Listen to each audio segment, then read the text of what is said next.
If you enjoyed this audiobook, please consider liking, sharing, and subscribing to the channel. Chapter 1: Jazz, Rand, and the Architecture of a Worldview. Part 1: The Bronx Boy Who Heard the Future in Jazz. There is something worth pausing on when you consider where Alan Greenspan started. He was not born into privilege or academic pedigree. He grew up in Washington Heights in the Bronx, during one of the hardest economic periods America has ever seen. His parents divorced when he was young, and his mother raised him largely on her own. By every conventional measure, the odds were not particularly generous.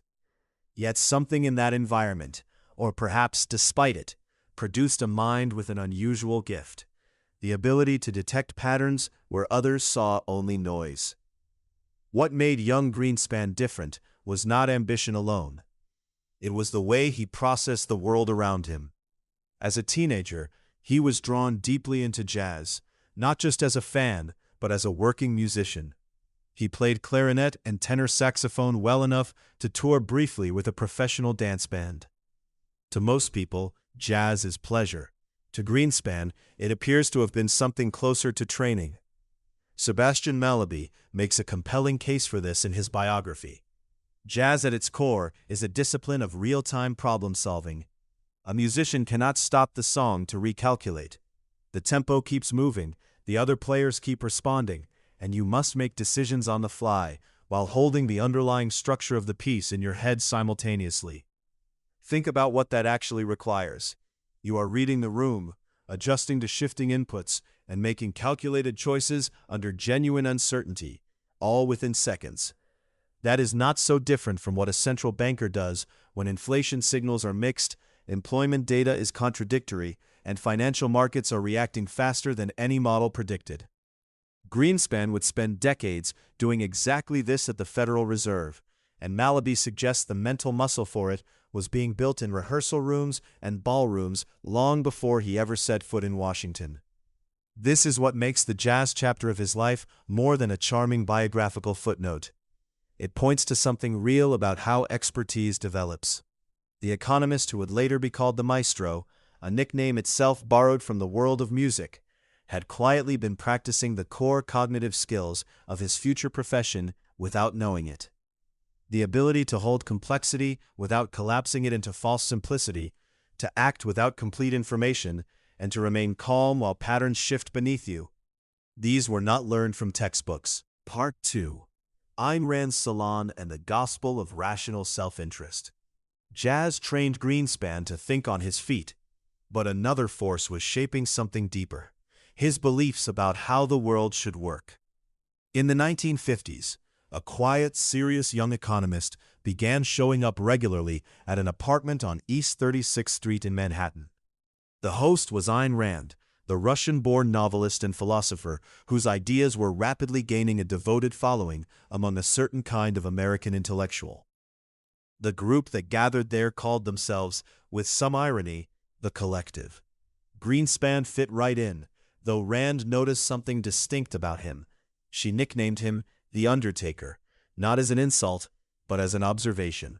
He was measured, somber, precise. He did not perform enthusiasm, he listened. What Greenspan absorbed in that apartment was not just philosophy as an academic exercise. Rand's objectivism made a very specific claim about how human beings and economies work best. The argument was straightforward: people acting in their own rational self-interest, without interference from governments or regulators, produce the most efficient and fair outcomes. Free markets, in this view, are essentially self-healing. If something goes wrong, the market corrects it. You do not need a watchdog because the system watches itself. This was a seductive idea for a young man who already loved data and believed deeply in the logic of markets. Rand gave that instinct a philosophical backbone. She made it feel not just practical, but morally correct. And Greenspan, who would spend decades making decisions that affected billions of people, carried that conviction with him like a second passport. The problem with deeply held beliefs is that they tend to survive evidence that should challenge them. Decades later, when the 2008 financial crisis revealed that financial markets had not in fact corrected themselves, but had instead collapsed in ways that required massive government rescue, Greenspan sat before Congress and admitted something extraordinary. He said he had found a flaw in his ideology. Those evenings in Rand's apartment had not prepared him for that moment.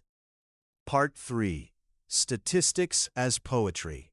The Birth of an Empirical Obsession. What if the numbers you ignored every day were actually telling you a story, one that most economists were too distracted to read? While most economists of his era worked from theory downward, Greenspan worked from the ground up. At the National Industrial Conference Board in the early 1950s, he did something that sounds almost tedious, but was actually quite remarkable. He sat with raw, granular data, freight car loadings, steel output, construction starts, and treated each number like a clue. Not a confirmation of something he already believed, but a clue. Think of a doctor who reads a patient's vital signs, not just to fill out a chart, but to hear what the body is quietly saying. That was Greenspan with economic data. This kind of attention to physical, measurable economic activity was rare. Most analysts wanted the headline numbers: GDP, inflation, unemployment. Greenspan wanted to know how many tons of steel were rolling out of Pittsburgh this week compared to last. He wanted to know whether freight cars were moving more or less than they did in the same month 3 years ago. These were the vital signs of the American economy, and he read them obsessively. Here is where it gets interesting, though. Sebastian Mallaby points out that this deep trust in data did not replace Greenspan's Randian convictions. It sat alongside them, somewhat awkwardly. He believed in what the numbers said, but he also believed, almost as an article of faith, that markets were rational and self-correcting. So when the data confirmed that belief, he leaned in hard. When the data suggested something more uncomfortable, the ideology quietly did the filtering. It is a very human habit, actually. We all tend to hear the evidence that agrees with us a little more clearly than the evidence that does not. This tension between honest empiricism and ideological predisposition would become one of the defining fault lines of his entire career. The data habit made him brilliant. The ideological filter made him vulnerable. And for decades, because the economy mostly behaved in ways that seemed to validate both, nobody, including Greenspan himself, had much reason to question which one was actually driving the decisions. Part 4. The Consulting Years. Building Credibility Outside Government. What happens when a man spends 20 years learning how business actually works, not from textbooks, but from the people running it? In 1954, Greenspan partnered with William Townsend to launch Townsend Greenspan & Co., an economic consulting firm based in New York. Townsend was the elder statesman who brought the initial client relationships. Greenspan was the engine, the one who turned piles of raw industrial data into clear, usable forecasts that business executives could act on. When Townsend died in 1958, Greenspan took full control and ran the firm for the better part of 2 decades. Most people skip over this chapter of his life to get to the Federal Reserve years. That is a mistake. This is where Greenspan became Greenspan. Think about what a corporate consulting practice actually teaches you. Academic economists build elegant models in quiet offices. Greenspan was sitting across the table from steel executives, bank officers, and industrial CFOs who needed to know whether to expand capacity, whether credit conditions were tightening, whether the next quarter would punish them for moving too aggressively. His clients did not want theory. They wanted answers, and they came back only if the answers were good. That pressure sharpened him in ways no university tenure ever could. He learned that capital does not move the way textbooks say it does. It moves based on confidence, on expectation, on the mood of people with something to lose. He was watching that in real time, every year, through dozens of client relationships across major American industries. Sebastian Mallaby makes the point clearly. This private sector education gave Greenspan a kind of credibility that was almost impossible to manufacture. By the time Washington came calling, he was not a theorist trying to apply ideas to the real world. He was already a practitioner who had spent years inside the machinery of American capitalism, watching it hum and stutter and lurch forward. That made him genuinely difficult to dismiss and genuinely easy to trust. It also deepened the same quiet tension that had been building since his days at the conference board. A man who understood markets intimately, yet still carried a near-religious faith that they would, in the end, always get things right. Chapter 2: The Forecaster Who Turned Philosopher. Part 1: Uncertainty as a Professional Tool. Greenspan's Oracular Style. Greenspan learned something early that most economists take decades to admit. Being specific is professionally dangerous. This sounds like a cynical observation, but it is actually a profound one. If you tell a client, a senator, or a newspaper that unemployment will hit 6.2% by March, you have just handed the world a measuring stick to judge you by. When March arrives and the number is 6.8%, you look incompetent. Greenspan figured out a better approach. Make your statements conditional, layered, and dense enough that almost any outcome can be squared with what you said. Not through dishonesty, but through genuine acknowledgement that the economy is too complex for clean predictions. Sebastian Mallaby traces this instinct back to Greenspan's consulting years at Townsend Greenspan, long before the congressional hearing rooms and the television cameras. He was advising businesses on economic conditions, which meant his reputation lived or died on forecast quality. The solution he developed was not to stop forecasting, but to change how he framed each forecast. He would load statements with qualifications, alternative scenarios, and dependent conditions. If the data shifted, his analysis could shift with it without appearing to contradict itself. By the time he became Fed chairman, this habit had hardened into an art form. His congressional testimonies became almost legendary for their opacity. Lawmakers would press him for a clear answer and receive something grammatically intricate enough to satisfy no one and offend no one simultaneously. He once joked that if his meaning seemed clear, he had probably misspoken. What makes Mallaby's reading of this so interesting is the dual nature he assigns to the behavior. On one hand, it was genuine intellectual honesty. Greenspan really did believe that economic systems were too unpredictable for confident pronouncements, and that history had humbled far smarter men than him. On the other hand, it also functioned as a kind of professional armor. You cannot be proven wrong if you never quite said anything definitive. The tension between those two explanations, humility versus self-protection, sits at the heart of Greenspan's character, and it raises a fair question. Does the motive matter if the behavior looks identical either way? Perhaps not. But understanding why he communicated the way he did helps explain the larger pattern that Mallaby is building toward, a man with extraordinary analytical gifts who consistently found ways to remain technically defensible, even when the world needed clarity more than caution. Part 2: Cycles, Crashes, and the Lessons Greenspan Drew and Didn't Draw. That paradox, knowing the danger and walking toward it anyway, is one of the most unsettling things Mallaby surfaces about Greenspan. It is not the story of an ignorant man who stumbled into catastrophe. It is the story of a deeply learned man who saw the cliff clearly and still kept driving. Greenspan's study of financial history was serious and sustained. He pored over the panics of 1873, 1893, and 1907, the railroad speculation collapses, the credit bubbles that preceded the Great Depression. He understood the basic mechanics. Easy credit encourages borrowing, borrowing drives asset prices up, rising prices attract more speculators, and eventually the whole structure collapses under its own weight. This was not abstract knowledge for him. As early as 1959 and into the mid-60s, he was writing and speaking about the dangers of speculative excess with real clarity.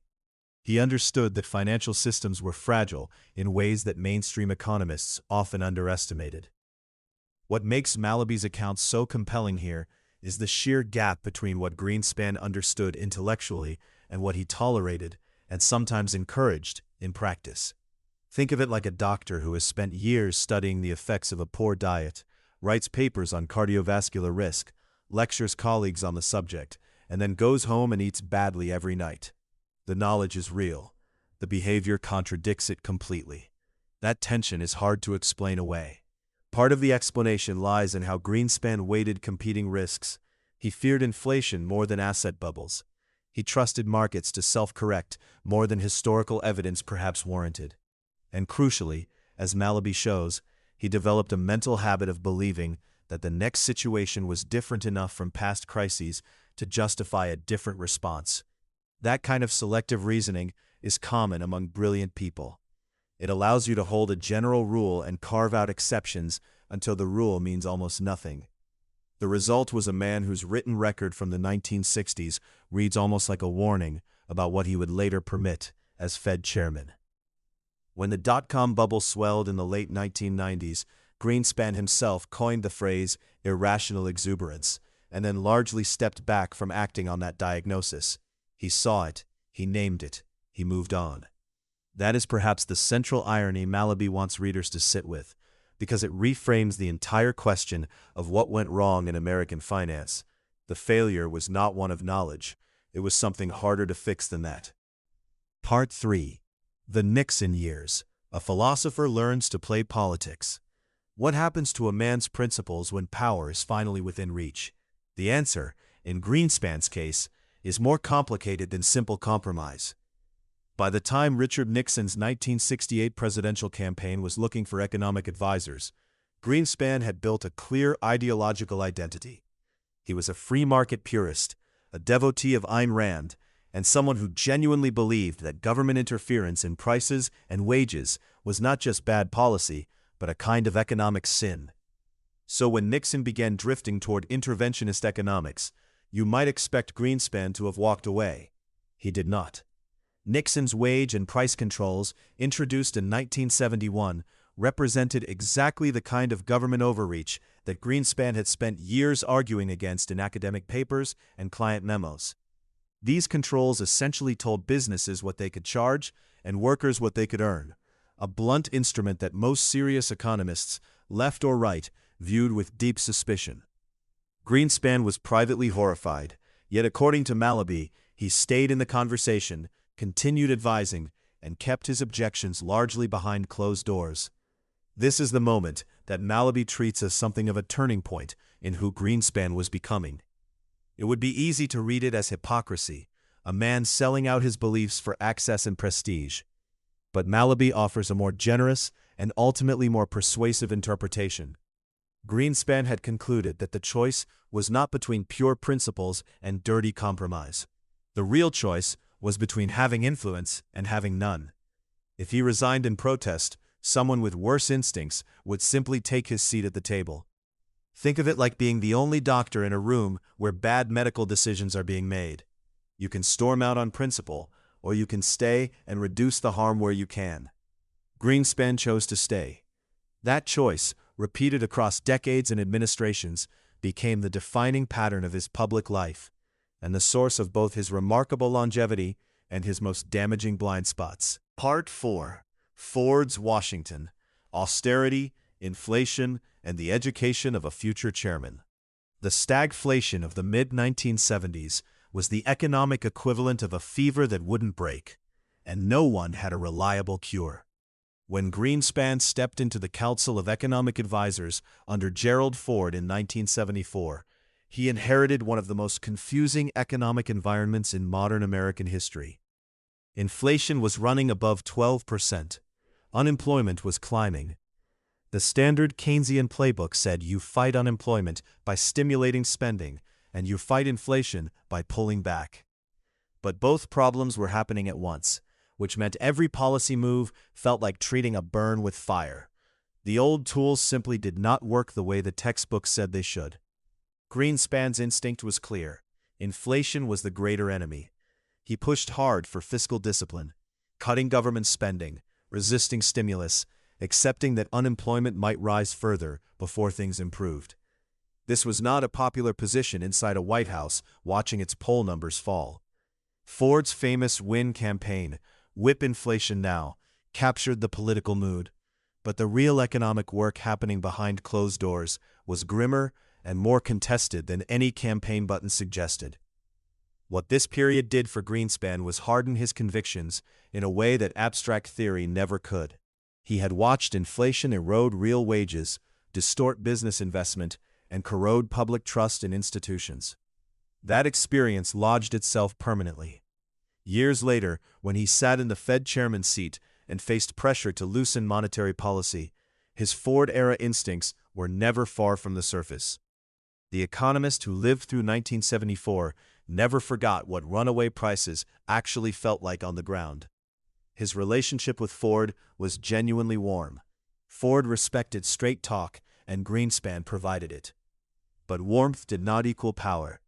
Political advisors, congressional pressure, and the sheer weight of public anxiety constantly overrode the cleaner logic of economic restraint.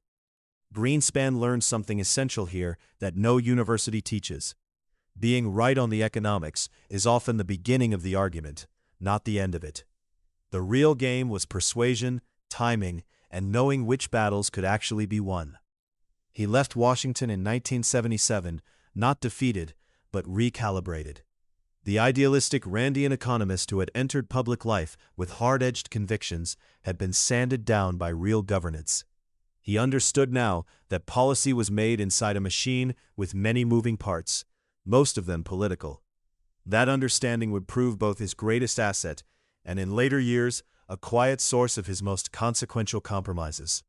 Chapter 3: Nixon's Counsellor and the Art of Influence. Part 1: The Anatomy of Access. How Greenspan Built Power Without Portfolio. When Alan Greenspan left the White House in 1977, most people assumed his moment had passed. It had not even started yet. What Greenspan did in the years that followed is a masterclass in how influence actually works in Washington. He returned to his consulting firm, Townsend Greenspan, and by all appearances went back to being a private economist. But Sebastian Mallaby's account makes clear that Greenspan never truly left the arena. He stayed in constant contact with the people who mattered, attending the right dinners, testifying before congressional committees, advising Republican campaigns, and making himself available to anyone in a position of authority who needed a credible economic voice. Think of it like being the most trusted mechanic in town. You don't need to own the garage to be the person everyone calls when their engine fails. What made this strategy so effective was Greenspan's genuine understanding of how American economic policy actually gets made. It is rarely the person with the best theory who shapes decisions. It is the person who is already in the room, already trusted, already briefed. Formal titles come and go, but a reputation as the person who gives reliable, honest counsel, that sticks. Greenspan cultivated that reputation with unusual discipline across both Republican and Democratic circles, which was itself a rare skill in an increasingly polarized political environment. By the time Ronald Reagan won the presidency in 1980, Greenspan had spent nearly 4 years operating without a government title, yet had never been more relevant. His name appeared on transition memos, his phone calls were returned immediately, and his testimony before Congress carried the weight of someone who had sat at the table before. He had, in effect, built a shadow cabinet position for himself, real influence without formal accountability. This is the part of power that rarely gets written about honestly. The official org chart tells you who holds which title. It tells you almost nothing about who actually shapes the thinking of the people at the top. Greenspan understood this distinction early and built his entire post-Ford career around it. Part 2: Social Security and the Compromise that Revealed His Character. That tension between what you believe and what you do defines most careers in public life. For Greenspan, it showed up most clearly not at the Fed, but in a conference room in 1983. Social Security was in genuine trouble. The program faced projected insolvency within months, not years. Congress had spent years avoiding the problem because any real solution required either cutting benefits, which voters hated, or raising taxes, which conservatives hated. It was the kind of problem that destroys political careers, which is exactly why nobody wanted to touch it. Reagan appointed Greenspan to chair the National Commission on Social Security Reform, a bipartisan group tasked with finding a way out.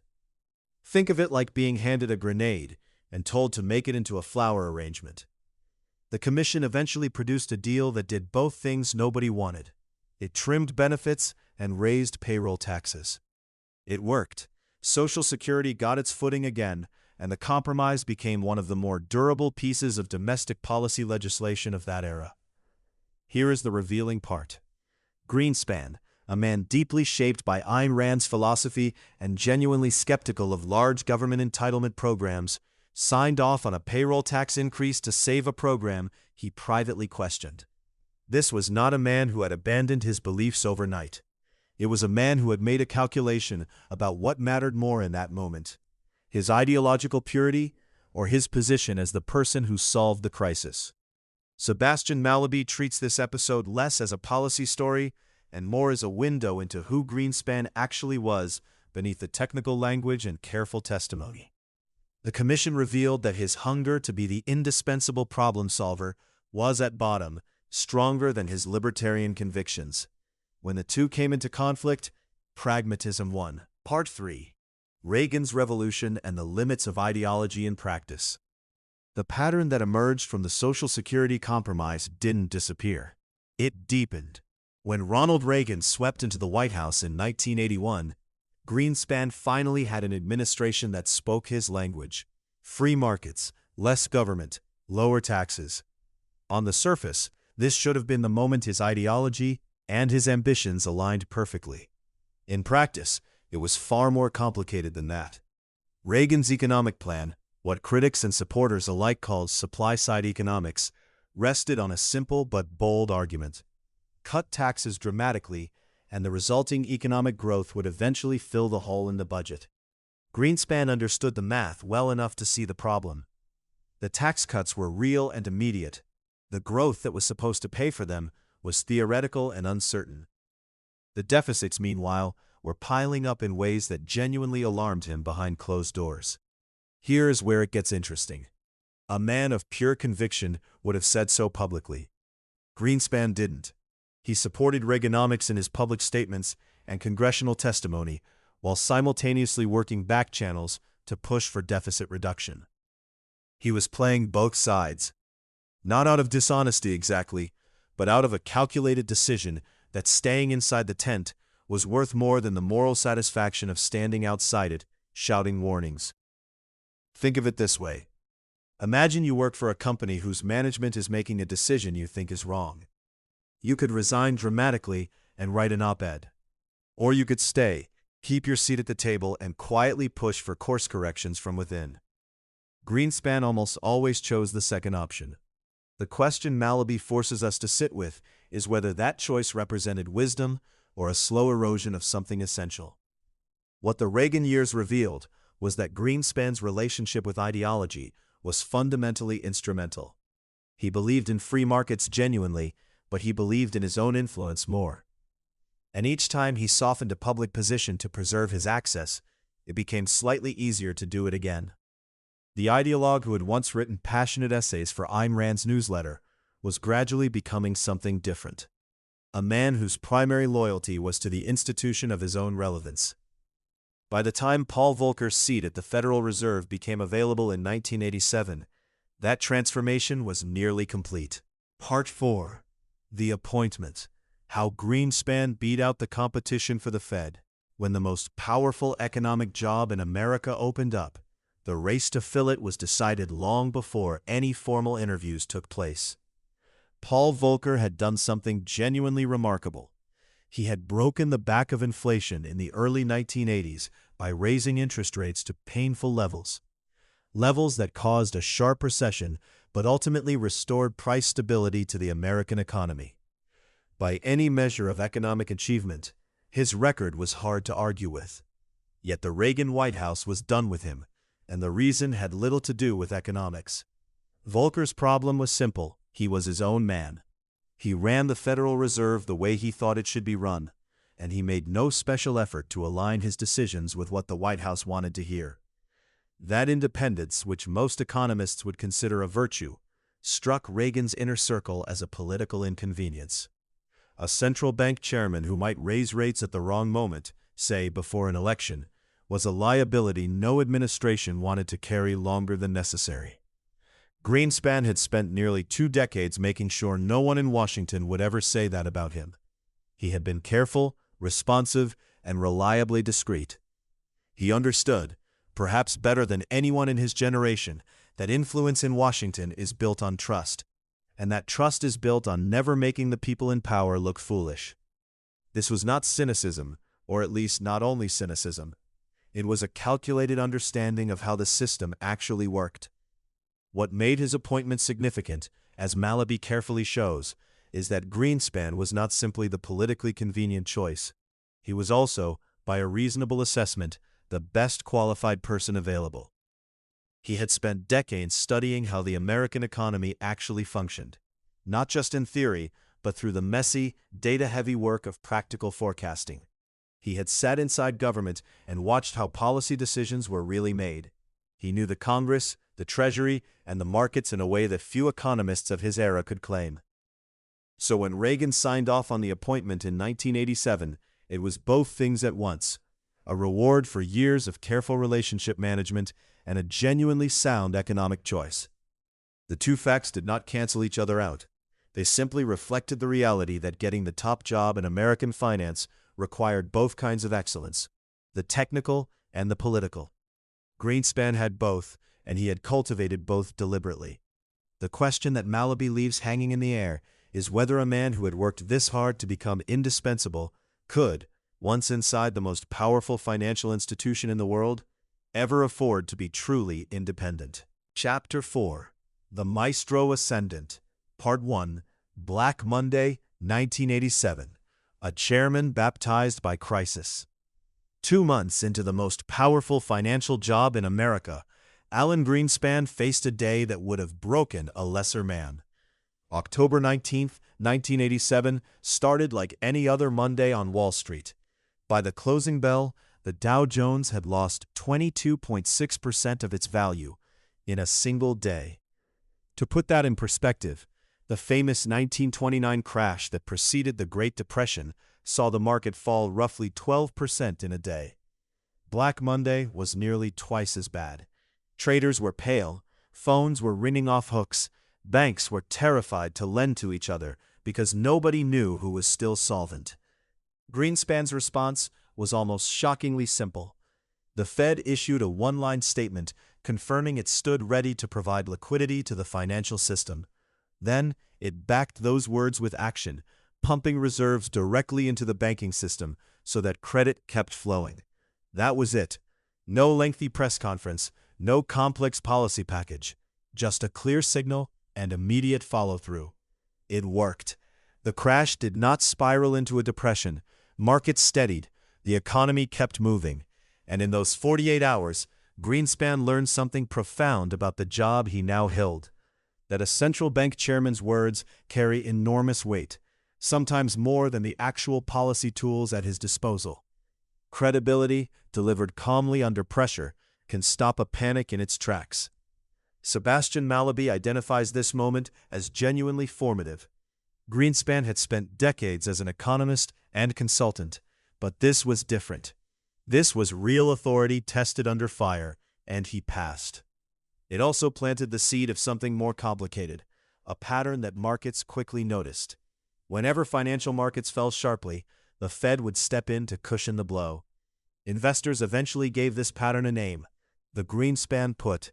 The idea was simple: buying stocks carried less risk than it used to, because the Fed would always show up as a backstop. That reputation for rescue, built in 2 frantic days in October 1987, would follow Greenspan for the rest of his career. It encouraged confidence, and sometimes reckless confidence. Investors began taking bigger risks, knowing a safety net existed. It is one of those situations where a correct decision in a crisis quietly plants the conditions for trouble later. Greenspan had discovered his power. What he had not yet discovered was its limits. Part 2: The Gulf War Recession and the Politics of Interest Rate Decisions. 3 years after surviving Black Monday, Greenspan faced a completely different kind of test. One with no market ticker to read, no liquidity tool to deploy, and no clean technical solution.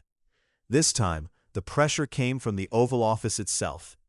When Iraq invaded Kuwait in August 1990, oil prices spiked sharply, and the American economy stumbled into recession. It was not a catastrophic collapse, but it was painful enough to make a sitting president nervous. George H.W. Bush was watching his approval rating slide, and he needed someone to blame. Greenspan, by refusing to cut interest rates aggressively, became that someone. The pressure was not subtle. Treasury Secretary James Baker made his frustration known through channels that were barely diplomatic. Bush himself complained publicly, which was almost unheard of. Presidents typically respected the convention of not criticizing the Fed directly. The White House believed, with genuine conviction, that Greenspan's cautious approach to rate cuts had prolonged the recession just long enough to hand Bill Clinton the 1992 election. Whether that is strictly true is debatable, but the belief itself shaped everything that followed. What makes this episode so important is what it taught Greenspan about survival. The Fed is technically independent, meaning elected officials cannot legally dictate its decisions. But independence on paper and independence in practice are two very different things. A determined administration can chip away at a central bank's credibility, starve it of political support, or simply make its chairman's professional life miserable enough to influence behavior. Greenspan understood this with uncomfortable clarity. The lesson he drew was not that he should cave to political pressure. He did eventually cut rates, though on his own timeline. The real lesson was more strategic. Fed independence was not a permanent guarantee. It was a condition that required constant tending. Staying on reasonable terms with whoever held political power was not a personal preference. It was an institutional responsibility. Sebastian Mallaby argues this insight, forged in the early 1990s, quietly shaped how Greenspan handled every subsequent relationship with the White House, including the one that would define his legacy. It is worth pausing on what that means. A man convinced that institutional independence is fragile will sometimes choose accommodation over confrontation, even when confrontation is the right call. That protective instinct, born from a genuinely difficult experience with the Bush administration, became a lens through which Greenspan filtered every politically sensitive decision afterward. It made him careful. It also made him, at critical moments, reluctant to disturb powerful people who deserve to be disturbed. Part 3.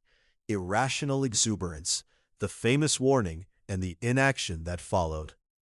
That reluctance to disturb powerful people did not stay confined to the White House.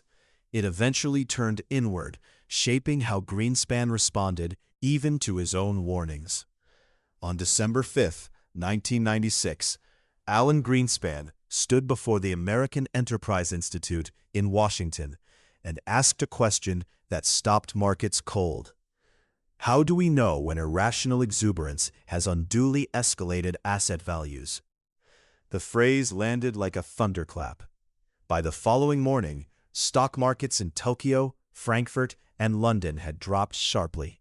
Wall Street itself dipped. For a brief moment, it seemed the Fed chairman had deliberately punctured the balloon. He had not. And that is where the real story begins. Mallaby's reconstruction of what happened inside the Fed around that speech is genuinely startling. Greenspan was not performing caution for an audience. He was scared. He had studied the numbers closely and believed equity valuations had detached from anything resembling economic reality. He even explored concrete tools to cool things down, raising margin requirements, which would make it more expensive to borrow money to buy stocks, or nudging interest rates upward. These were live options, not idle thoughts. But then markets wobbled, phones rang, and the pressure to retreat was immediate. Within days, Greenspan walked his own warning back in public testimony, reassuring investors that the speech had been merely a question, not a verdict. Markets recovered. The bubble kept inflating for another 3.5 years. What makes this so instructive is not that Greenspan got it wrong. He got it exactly right. The diagnosis was precise and early. What failed was the follow-through. Sebastian Mallaby argues that the same instinct that made Greenspan protective of the Fed's independence, the fear of overreach, the memory of political blowback, also made him reluctant to act alone on a conviction that the entire financial establishment had not yet shared. He needed consensus before acting, and by the time consensus arrived, the moment had passed. There is a word for this pattern in medicine: anchoring. A doctor spots the warning sign, notes it carefully, then waits for more evidence before intervening. Sometimes that patience is wisdom. Sometimes the patient is already bleeding. By the time the dot-com bubble finally burst in 2000, trillions of dollars in paper wealth had evaporated, and the Fed had spent years providing the very liquidity that kept the mania going. Greenspan's famous phrase had become, cruelly, a footnote rather than a turning point. Part 4. The Clinton Partnership. Fiscal Discipline, the Bond Market, and the Boom. If the Irrational Exuberance episode showed Greenspan at his most hesitant, the Clinton years showed him at his most effective, and the contrast is striking. When Bill Clinton arrived in Washington in 1993, his economic team delivered news that no newly elected president wants to hear. The bond market, not Congress, was setting the real agenda. Long-term interest rates were high. Investors were nervous about federal deficits. And James Carville's famous line that he wanted to be reincarnated as the bond market because it could intimidate everybody captured the moment perfectly. Clinton, who had campaigned on middle-class tax cuts and expanded public investment, pivoted almost immediately toward fiscal austerity. It was a painful decision politically, and it only made sense if the Federal Reserve would hold up its end. Greenspan did. The unspoken deal was straightforward. Clinton's administration would shrink the deficit, and Greenspan would keep monetary policy loose enough to let the economy breathe. This was not a formal agreement written in any memo. It was a working relationship built on mutual trust and a shared reading of what the economy actually needed. Greenspan testified before Congress in support of Clinton's 1993 budget plan, a gesture that gave political cover to Democrats nervous about raising taxes. That testimony mattered enormously, and both men knew it. What followed was remarkable by any measure. The federal budget moved from deficit to surplus by 1998. Long-term interest rates fell as investors grew confident the government was getting its finances in order. Businesses invested, productivity rose, and unemployment fell to levels most economists had thought impossible without triggering inflation.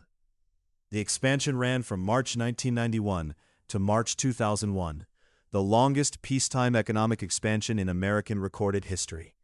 Mallaby is honest about the complexity here.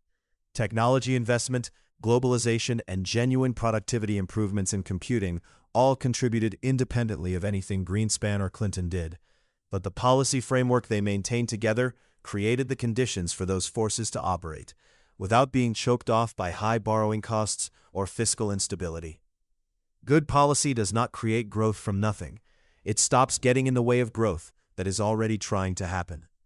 What makes this episode genuinely instructive is how much it depended on personal trust crossing a political divide. Greenspan was a Republican, a former devotee of Ayn Rand, ideologically distant from Clinton on almost everything except the immediate priority of fiscal responsibility. Yet they found workable common ground because both were focused on outcomes rather than optics. That kind of pragmatic, cross-partisan cooperation produced the best macroeconomic decade America had seen since the post-war boom. It would prove, as Mallaby quietly notes, very difficult to replicate once that trust dissolved in the years ahead. Chapter 5. Irrational Exuberance and the Bubble He Saw But Did Not Pop. Part 1. The Productivity Miracle, a genuine insight that became a rationalization. Greenspan's productivity argument was one of the most consequential intellectual bets in modern economic history, and the tragedy is that he was right before he was wrong. In the mid-1990s, when most economists looked at growth data and saw nothing unusual, Greenspan looked at the same numbers and saw something different. He believed the wave of investment in computers, software, and communications infrastructure was quietly rewiring how American businesses operated. Factories were cutting waste, supply chains were moving faster, workers were doing more with less. The official statistics, he argued, were too slow to capture what was actually happening on the ground. And he was correct. Studies conducted after the fact confirmed that the IT revolution genuinely boosted productivity in ways that traditional models missed entirely. That was a real insight, carefully argued, and largely vindicated. The problem is what happened next. A correct idea, held long enough without challenge, can quietly transform into something dangerous. Think of it like a doctor who correctly diagnoses a patient's condition, but then uses that same diagnosis to explain every new symptom that appears, even ones that deserve fresh scrutiny. That is essentially what happened here. As the Nasdaq climbed through the late 1990s, tripling, then quadrupling, then reaching valuations that had no plausible connection to any realistic earnings forecast, Greenspan kept reaching for the same productivity story to explain why things were fine. Technology is changing everything, the argument went, so old valuation rules no longer apply. What had started as a careful, data-driven observation became a ready-made excuse for looking the other way. Sebastian Mallaby makes this point with uncomfortable precision. The productivity surge was real, but it did not justify stock prices that assumed companies with no revenue would dominate entire industries within 5 years. The gap between the legitimate insight and the actual market behavior was enormous, visible to many observers at the time, and yet the insight kept doing the work of a permission slip, allowing inaction to masquerade as wisdom. This matters because it illustrates something quietly dangerous about intellectual authority. When a person has been right about something important, it becomes very hard for them and for everyone around them to suggest that the same reasoning has run its course. Greenspan's credibility from getting the productivity call right actually made it harder to challenge the conclusions he was drawing from it. The right idea, in other words, provided cover for the wrong response. Part 2. The Case Against Leaning. Why the Fed Chose Watching Over Acting. That argument, watch, wait, and clean up afterward, sounds reasonable until you realize the person making it could already see the fire. The doctrine Greenspan championed inside the Fed was called mop-up strategy, and on paper, it has a certain logic to it. Identifying a bubble in real time is genuinely hard. Markets can stay irrational far longer than models predict. And raising interest rates aggressively enough to deflate runaway asset prices would also cool down borrowing, hiring, and business investment, hurting ordinary people in the process. The argument was not stupid. Economists like Ben Bernanke had written serious academic papers defending versions of it. If you raise rates to pop a bubble that turns out not to have been one, you've caused a recession for nothing. But here is where Mallaby's account becomes uncomfortable. The standard intellectual defense of watching over acting rests on one critical assumption, that you genuinely cannot tell whether a bubble exists. The argument collapses entirely if the person making it actually can tell. And Greenspan, as the previous section showed, had already told Congress as much in 1996. He had used the phrase irrational exuberance precisely because he thought valuations had become detached from fundamentals. He had the data, the experience, and the analytical machinery to form a judgment. He formed it. Then he chose not to act on it, and reached for a doctrine designed for situations of genuine uncertainty to justify inaction in a situation where he was not in fact uncertain. This is a subtle but critical distinction. There is a real difference between "we cannot know" and "I prefer not to act on what I know." The mop-up doctrine was built for the first situation. Greenspan was living in the second. What made this particularly consequential was the asymmetry involved. A central bank that leans against a bubble and turns out to be wrong about its existence causes a manageable slowdown. A central bank that watches a bubble it recognized grow unchecked and then mops up afterward inherits a financial system that may be damaged in ways no amount of rate cutting can quickly fix. The 2001 Nasdaq crash offered a preview. The 2008 crisis delivered the full bill. The deeper problem, as Mallaby frames it, is that the cleanup afterward doctrine quietly assumed the cleanup would always be manageable. It treated financial crises as temporary disturbances, painful but bounded. What it failed to account for was that each cycle of watching, waiting, and mopping up was also a cycle of moral hazard, growing complexity, and accumulating fragility in the financial system itself.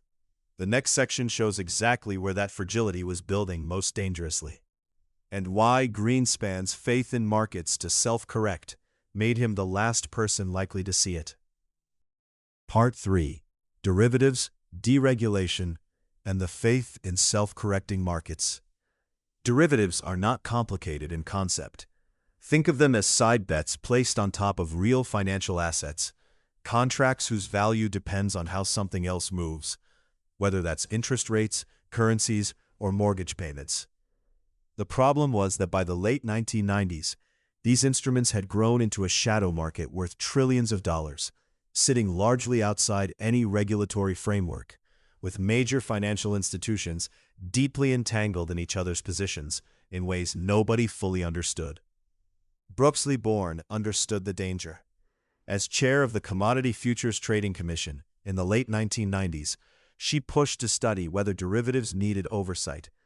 She was not proposing to ban them or dismantle Wall Street. She was asking a reasonable question: should someone be watching? Greenspan, along with Treasury Secretary Robert Rubin and Deputy Secretary Lawrence Summers, shut her down hard. Congress passed legislation in 2000 explicitly prohibiting the CFTC from regulating these instruments. Bourne resigned. The market kept growing.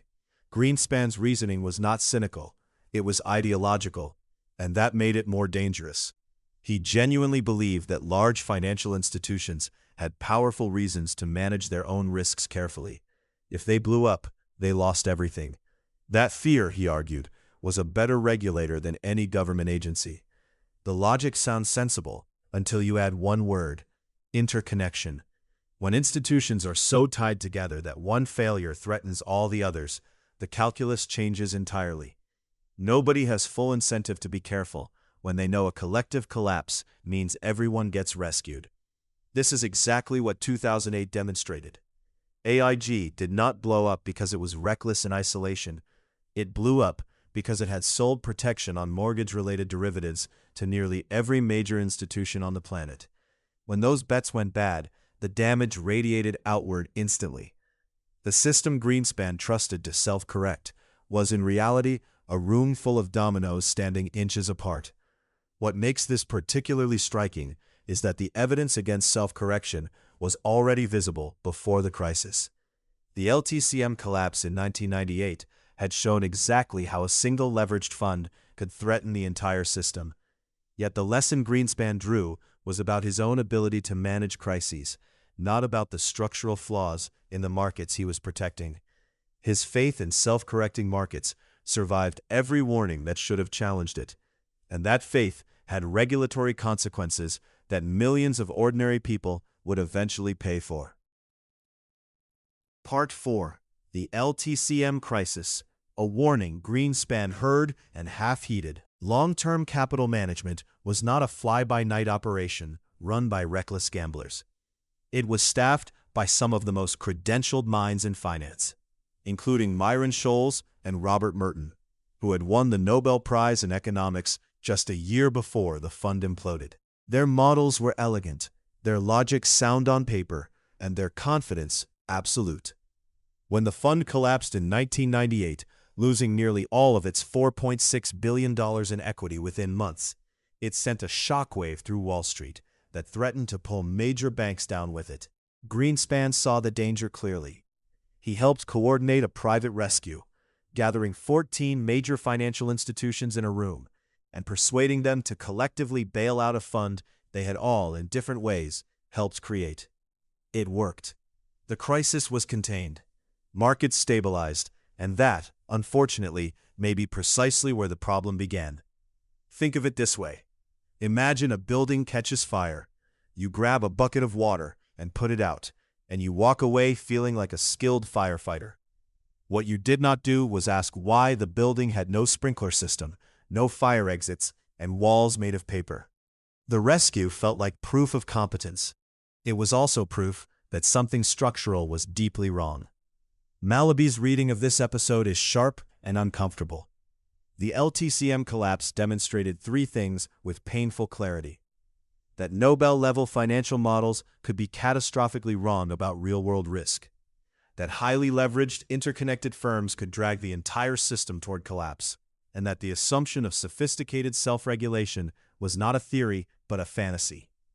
Every single premise supporting Greenspan's opposition to derivatives regulation had just been stress-tested by reality and found wanting. Yet the lesson Greenspan took was narrower and more personal. He had managed the crisis. He could do it again. The structural warnings embedded in the episode, the fragility of model-based risk management, the dangerous web of institutional interdependence, the limits of self-correction, were filed away rather than acted upon. His confidence in both his own judgment and the underlying architecture of deregulated finance emerged from 1998 largely intact. This is a deeply human pattern. When we survive a near miss, we often credit our response rather than examine what caused the danger. LTCM should have been the moment when Greenspan fundamentally reconsidered his faith in financial markets policing themselves. Instead, it became a story about crisis management. A decade later, when a far larger version of the same crisis arrived, there was no quiet private rescue that could contain it. Chapter 6: Easy Money and the Seeds of Crisis. Part 1: September 11 and the Rate Cuts That Lingered Too Long. The morning of September 11th, 2001, changed everything, including how America's central bank would shape the next decade of financial history. When the Twin Towers fell, Greenspan was on a plane to Switzerland. He turned around immediately. What followed was a textbook crisis response. The Fed slashed interest rates aggressively, cutting the federal funds rate repeatedly until it reached a historic low of 1% by 2003. Financial markets were in shock. Consumer confidence had collapsed. The economy needed cheap money fast, and Greenspan delivered it. By almost any measure, that immediate response was the right call. Credit stayed available, a financial panic was avoided, and the economy stabilized faster than many feared. But here is where the story takes a turn most people miss. The right medicine, kept too long, becomes poison. The economy recovered. Businesses started hiring again. Corporate profits returned. By 2002 and 2003, the emergency that justified those rock-bottom rates had largely passed. Yet, the rates stayed low. Greenspan and the Fed kept the cheap money flowing well beyond what the situation required. Think of it like leaving a fire hose running after the flames are already out. Eventually, the water itself becomes the problem. And where did all that cheap money go? Mostly into housing. When borrowing costs are near zero, people buy homes. Banks lend more freely. Mortgage products multiply. What started as a sensible effort to cushion a national trauma gradually became the fuel for one of the largest housing bubbles in American history. Sebastian Mallaby is careful to separate the two decisions. Cutting rates after 9/11 was sound policy. Failing to raise them back up in time was a serious mistake. The distinction matters because it shows how good intentions, combined with delayed judgment, can produce catastrophic outcomes. Greenspan was not reckless in September 2001. He was cautious in all the wrong years afterward. That gap between the right crisis response and the wrong long-term follow-through quietly planted the seeds of what would eventually become the 2008 financial collapse, a disaster that was still years away, but already, in hindsight, quietly taking root. Part 2: The Housing Boom. Signs Greenspan saw and chose to reframe. By the time Greenspan's low interest rates had already lit the fuse, a more troubling question was forming inside the Fed's own walls. What do you do when your own data contradicts what you believe? Fed researchers were not sitting quietly. They brought Greenspan charts, numbers, and clear patterns showing that home prices were rising at speeds the market had never really seen before. Lending standards, the basic rules banks use to decide who gets a mortgage, were falling fast. lenders were handing out loans to people with little income verification, minimal down payments, and shaky credit histories. The exposure to mortgage-linked securities, complex financial products tied to the performance of those loans, was spreading through the entire financial system, like ink dropped in water. The evidence was sitting on the table. Greenspan looked at it and explained it away. His argument was not that the data was wrong. It was that the data did not mean what it looked like it meant. He reasoned that America's housing market was spread across thousands of cities and towns, so a single national price collapse was essentially impossible. Las Vegas going down wouldn't drag down Boston at the same time. He also leaned heavily on his long-held belief that financial innovation, the rise of complex instruments that spread risk across many different investors, had actually made the system safer. If everyone holds a small piece of the risk, no one gets buried by it. And finally, he trusted that ordinary homeowners would behave rationally and manage their own mortgage debts wisely. Each of these arguments sounds reasonable on the surface. The problem, as Mallaby carefully lays out, is that they were not neutral conclusions reached after examining the evidence. They were positions Greenspan already held before the evidence arrived. He believed in markets, believed in financial innovation, believed in rational individual behavior. The data got filtered through those beliefs rather than challenging them.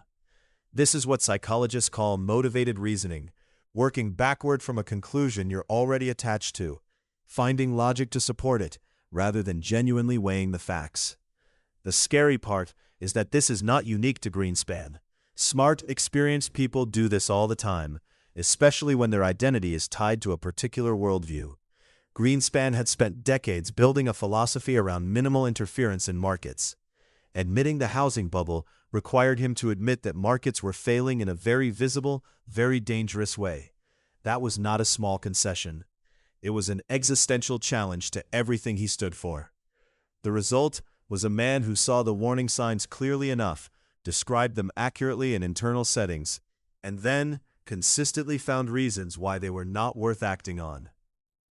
Part 3. Brooksley born and the road not taken. The derivatives regulation battle.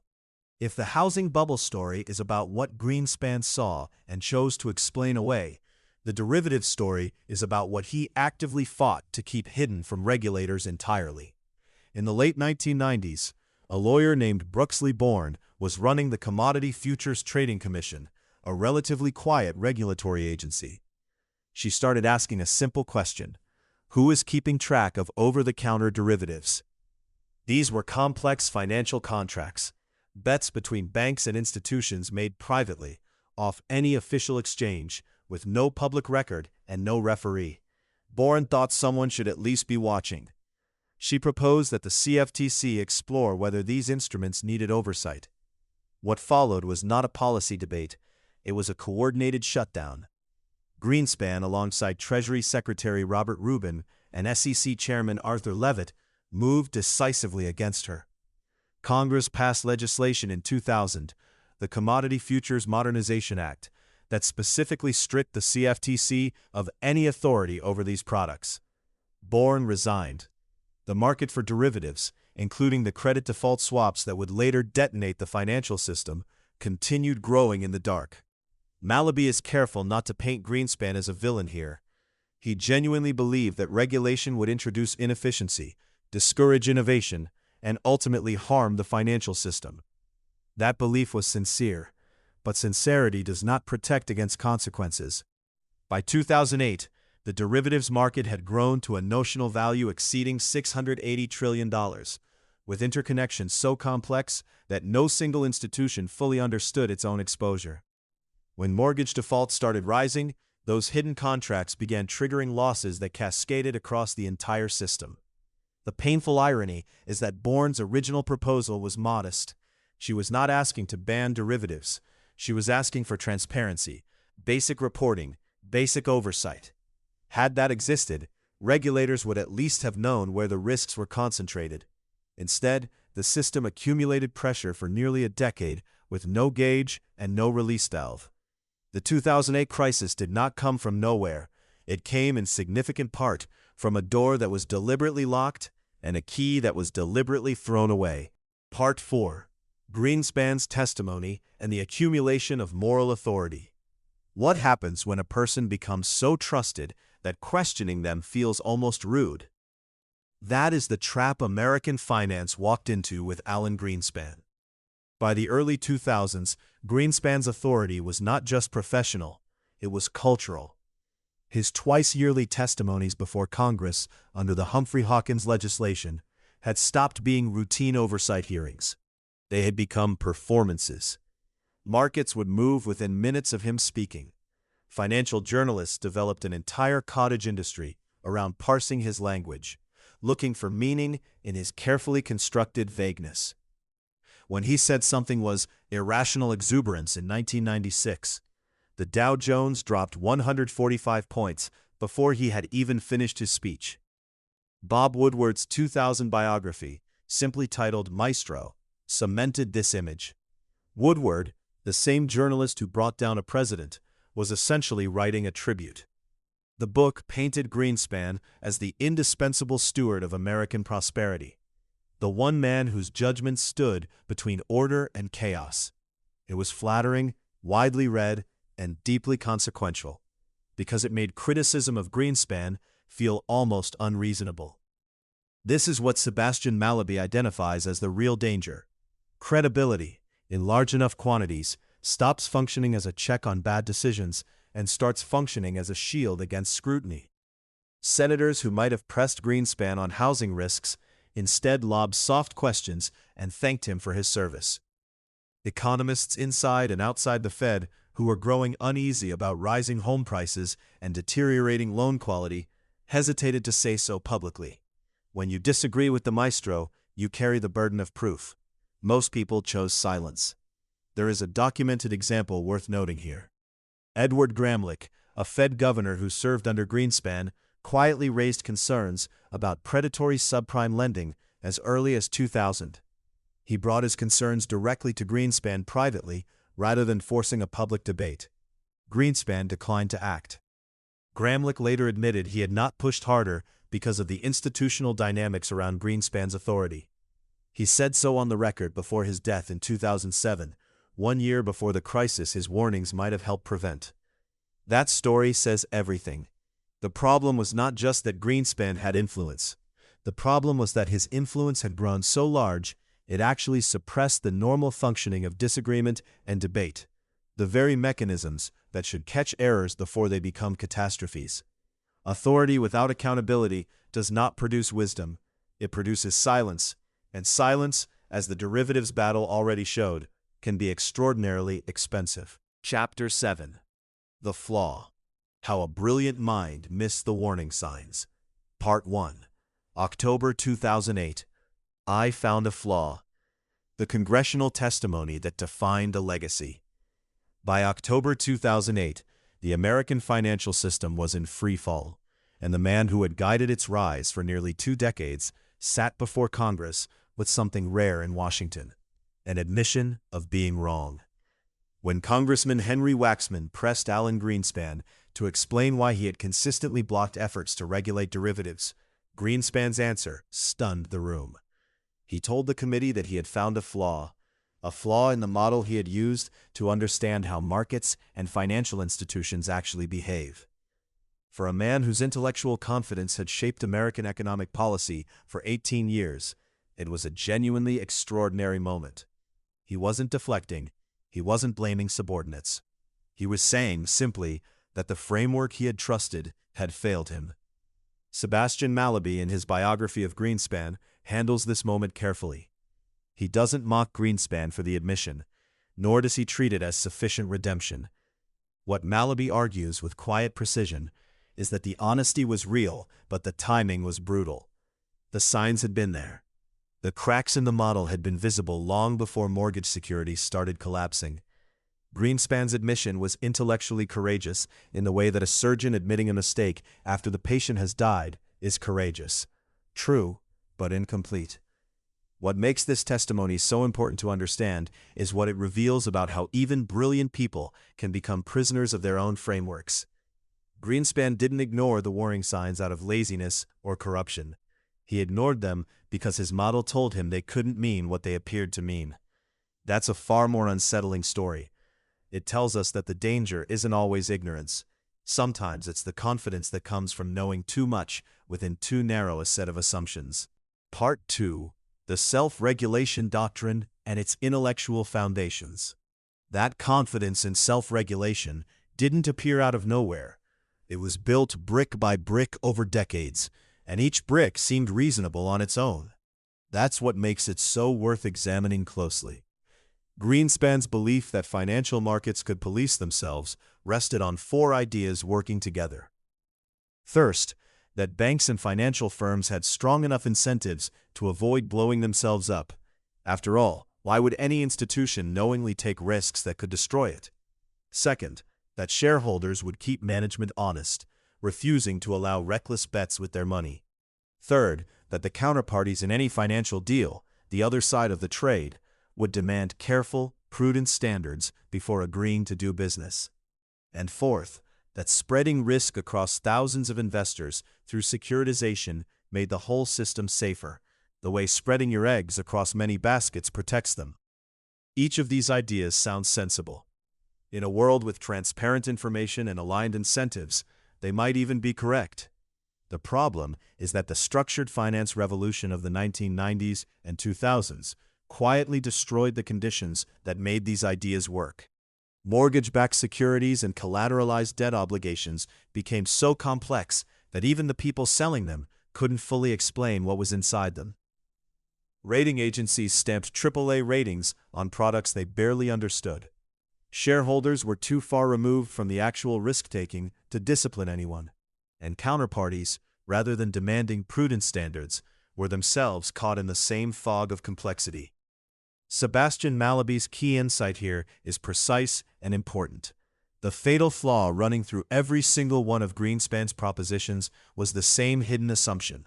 It assumed that every participant in these markets had both the information to understand the risks they were carrying and the incentive to act on that information honestly. The structured finance revolution had systematically destroyed both. Traders were rewarded for volume, not accuracy. Risk was packaged and passed along before anyone had to live with the consequences. The incentive to know the true risk had been engineered out of the system, and nobody at the Federal Reserve was asking whether the foundations of the self-regulation doctrine still held. This is not a story about greed overcoming common sense. It is a story about an intellectual framework that had worked well enough for long enough that questioning it felt unnecessary, even absurd. Greenspan wasn't ignoring reality. He was interpreting reality through a set of assumptions that had become invisible to him, the way grammar becomes invisible to a native speaker. You don't notice the rules until something breaks them badly enough that you're forced to look. Part 3. Raghuram Rajan, Nouriel Roubini, and the voices Greenspan dismissed. What happens when the smartest people in the room agree with each other so completely that disagreement starts to feel like stupidity? That is precisely the environment Raghuram Rajan walked into at Jackson Hole in 2005. The annual gathering of central bankers and elite economists was, that year, a celebration of Alan Greenspan's career. The mood was congratulatory, almost reverential. Into this room, Rajan, then chief economist at the International Monetary Fund, delivered a paper arguing that financial innovation had not made the system safer. It had made it more dangerous. He suggested that bankers were taking on hidden risks, that incentives were badly misaligned, and that a major crisis was a genuine possibility. Lawrence Summers called the paper misguided. Others in the room were similarly dismissive. Rajan later described the experience as lonely in a way that surprised him. He was not some excitable outsider. He was one of the most credentialed economists alive. Yet the institutional weight of consensus crushed his argument before it could breathe. Nouriel Roubini faced a similar wall. His repeated warnings about the housing bubble throughout 2006 and 2007 were treated less as serious analysis and more as a personality quirk, the doom-saying habit of someone who simply preferred bad news. The nickname Dr. Doom was not affectionate.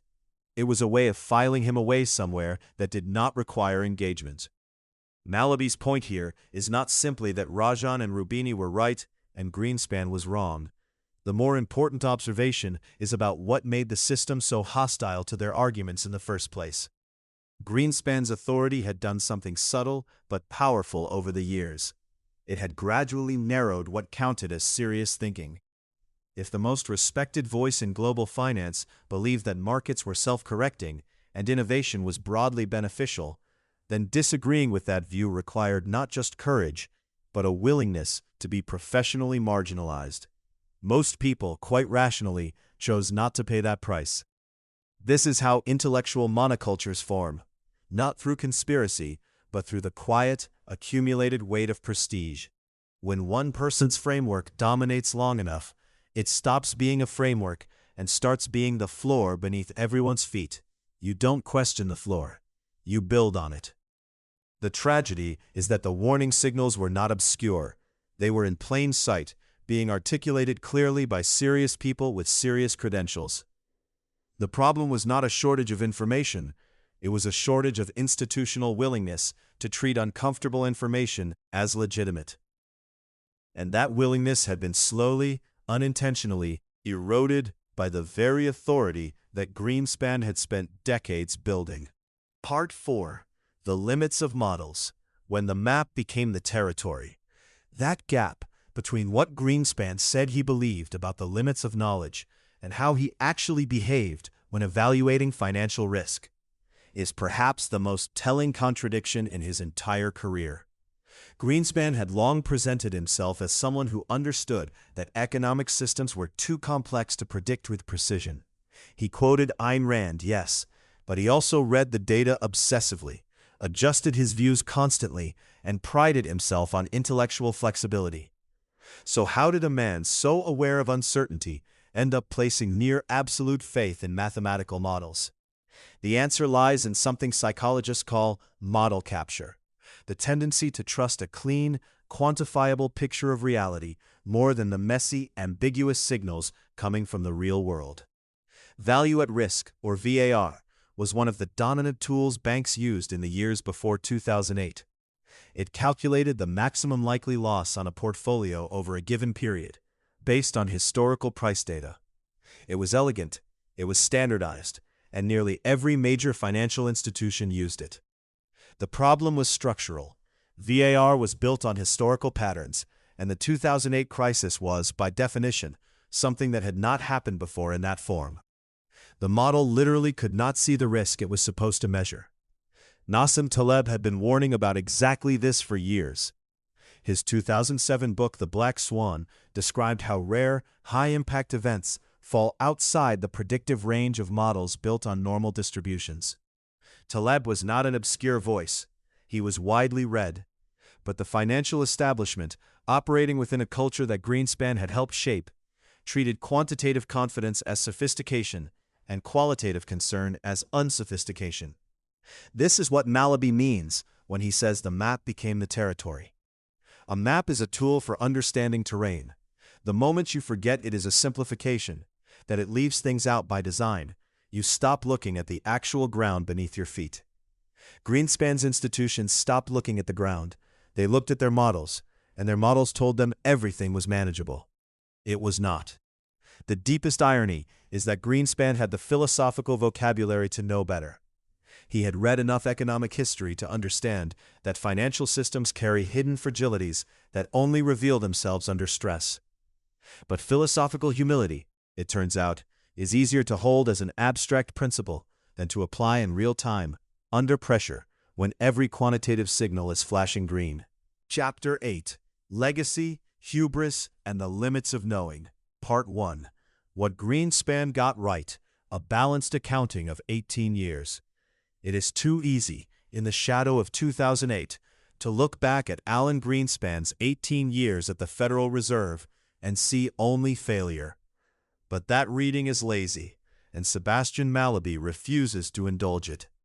Consider what Greenspan actually faced when the stock market collapsed in a single day in October 1987, dropping 22%, the largest single-day crash in American history. Greenspan had been Fed chairman for less than 2 months. He responded by flooding the banking system with liquidity and issuing a 4-sentence statement promising the Fed would serve as a source of financial support. It was brief, calm, and exactly right. The markets stabilized. A potential economic catastrophe was contained before most ordinary Americans even understood how close the edge had been. That was not a fluke. When Mexico's peso collapsed in 1994, threatening to drag emerging markets into a chain reaction crisis, Greenspan worked with the Clinton Treasury to engineer a rescue that bypassed a reluctant Congress entirely. When the Asian financial crisis hit in 1997, when Russia defaulted in 1998, when the hedge fund long-term capital management imploded with enough leveraged exposure to threaten the entire financial system, each time, Greenspan read the situation quickly, coordinated responses under enormous pressure, and prevented local fires from burning down the whole house. Mallaby's point is straightforward. This was not luck. Luck does not repeat itself across a decade and a half of genuinely different crises. What Greenspan had was deep institutional knowledge, the kind that only comes from years of watching how markets behave under stress, and the willingness to act before perfect information arrived. That is genuinely rare in any leader, let alone one operating inside a bureaucracy as large and politically constrained as the Federal Reserve. The uncomfortable truth Mallaby forces readers to sit with is this: the same qualities that made Greenspan exceptional at crisis management also made his eventual failure so damaging. Each rescue reinforced his confidence in his own judgment. Each success made it slightly harder to imagine that the framework behind the judgment could itself be wrong.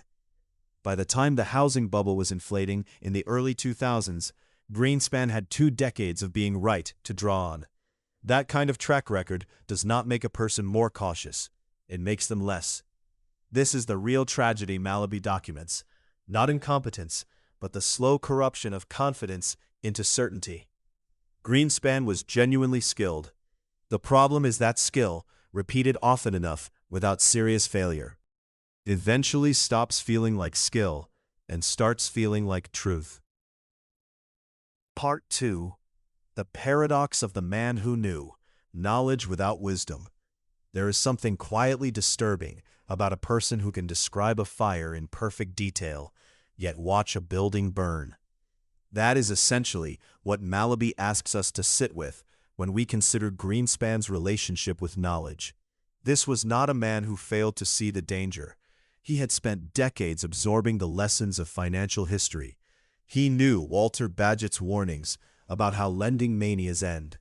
He had studied the bank panics of the 1800s, the speculative crazes, the inevitable collapses. He had even written back in the 1960s about how asset price inflation could destabilize an entire economy. The raw material for wisdom was all there. What was missing was the bridge between knowing and doing. Think of it this way.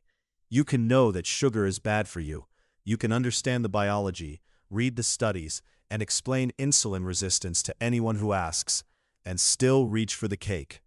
Knowledge and behavior are not the same thing, and the gap between them is not filled by more information. It is filled by something harder to acquire: the courage to act against pressure, comfort, and momentum. Greenspan faced pressure from all directions. Markets expected him to stay accommodative. Politicians preferred growth to restraint. His own ideological framework, built over a lifetime, told him that markets were self-correcting and that regulatory interference was more dangerous than the problems it claimed to solve. So even when his knowledge signaled alarm, his worldview provided a convenient reason to wait, and waiting, at the scale of a central bank, is itself a decision with consequences. Mallaby uses this contradiction to make a point that reaches well beyond Greenspan. Expertise in public life is not enough on its own. The institutions, incentives, and beliefs surrounding an expert shape what that expertise actually produces in the real world. A doctor who knows the right diagnosis but fears a difficult conversation with the patient still leaves the patient sick. Knowledge filtered through ideology, political calculation, or institutional loyalty can produce outcomes identical to ignorance, sometimes worse, because the person responsible can always explain afterward why they were technically correct at every step. That is precisely what makes Greenspan's case so unsettling. He was not wrong in ways that were obvious or careless. He was wrong in ways that required his being right about almost everything else first. Part 3. Greenspan in the Age of Bernanke and Yellen. How his shadow lingered. Greenspan's departure from the Fed in January 2006 did not end his influence. It simply transferred it. When Ben Bernanke inherited the chairmanship, he also inherited the consequences of 2 decades of regulatory philosophy that had treated financial markets as largely self-correcting. The subprime mortgage market, the shadow banking system, the tangled derivatives exposure sitting quietly on bank balance sheets. These were not Bernanke's creations. They were the accumulated product of an era that had ended on paper, but not in practice. What followed after 2008 tells you a great deal about the size of the gap Greenspan had left. Bernanke's Fed had to reach for tools that would have been unthinkable in the Maestro years. Quantitative easing, where the Fed bought trillions of dollars in bonds to push money into the economy, had no real precedent in American monetary policy. Emergency lending facilities were created almost overnight to prop up institutions that had no business being as fragile as they were. The Fed's balance sheet, which sat at around $900 billion when Greenspan left, eventually swelled past $4 trillion. Bernanke was not executing a plan. He was improvising responses to a fire that had been quietly building for years. Janet Yellen, who followed Bernanke, continued what amounted to a long institutional correction. Her Fed placed financial stability at the center of its agenda in ways that the Greenspan years had consistently pushed to the margins. The post-2008 Fed was not simply reacting to a crisis. It was actively trying to build the institutional habits that its predecessor had neglected. That is a subtle but important distinction. It means the entire post-crisis period of American monetary policy only makes full sense when read as a direct response to what came before. Mallaby's point here is not to diminish Bernanke or Yellen. Both operated with skill under enormous pressure. His point is that the range of choices available to them and the urgency with which they had to act was shaped by decisions made years earlier, in a different building, by a different man. A shadow does not need to be present to determine what the light looks like. Part 4. The larger lesson: central banking, democracy, and the dangerous concentration of authority. There is something quietly alarming about a democracy handing the keys to its economy to one person and then looking away for 20 years. That is essentially what happened with Greenspan. And Mallaby's final, most important argument is that this was not an accident of personality. It was a structural failure, one that could happen again, with a different name and a different face, if the underlying design remains unchanged. The Federal Reserve was never meant to operate as a one-man show. It has governors, committees, and formal processes precisely to distribute judgment and prevent any single worldview from calcifying into permanent policy.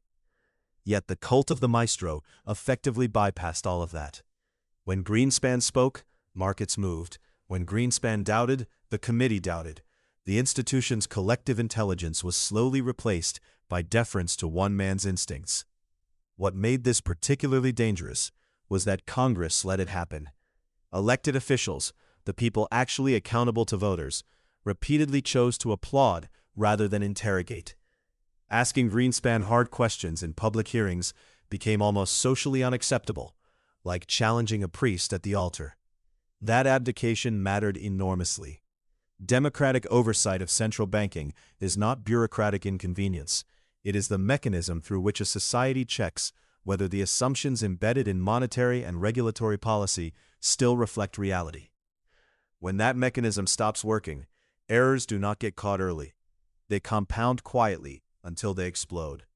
Mallaby is careful not to reduce this to a simple story about arrogance or corruption. Greenspan's ideological commitments, his faith in markets, his skepticism of regulation were genuinely held and intellectually serious. The problem was not bad faith. It was that no institution forced those commitments to be tested against alternatives in real time. Good institutional design assumes that even brilliant people have blind spots. It builds in friction, challenge, and dissent precisely because it does not trust any single mind to see everything clearly.